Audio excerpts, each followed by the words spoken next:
Hi guys, this is Rahul here from myview.travelnavy.net, which is my blog. Here in this screencast, I will be talking to you more about class binding. So in the previous section, we have seen how to do property binding around Angular 2.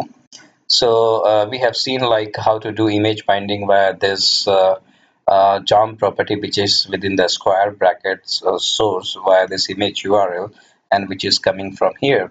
That particular image URL is this one.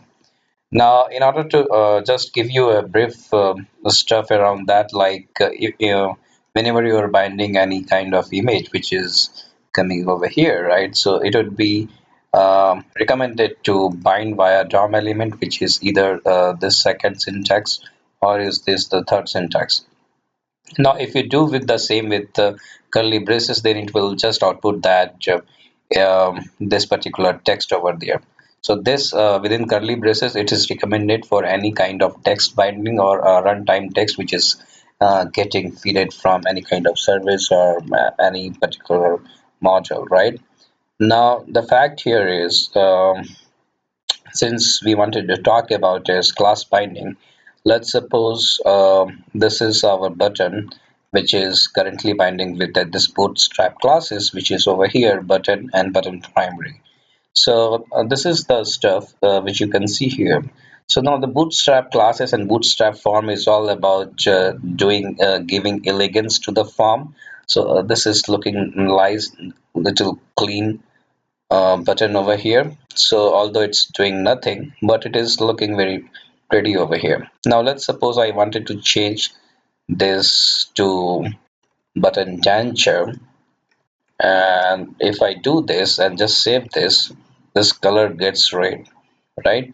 Now I wanted to achieve the same programmatically. Now how I like to do, how can I achieve this thing? So this is the place where class binding kicks in, right?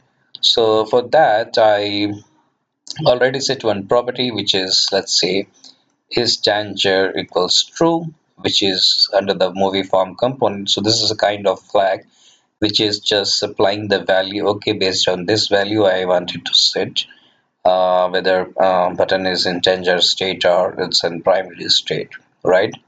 Now in order to activate that, what I will do here is I will simply bind this with this class. Now this class is going to be with button danger. So this particular class will have this associated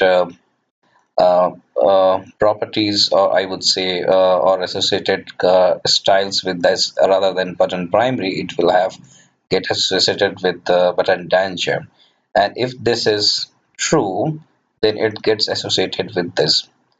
In order to override that, I would prefer to just remove this button primary over here just for testing purpose and just set this. Now with just when I just save this, and if I flip over here, then it gets red. And if I inspect this element, then I can see here this button danger got associated. Now for a moment, let's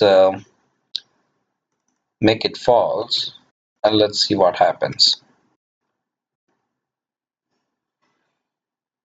Now if it's just refresh this, I need to build this once.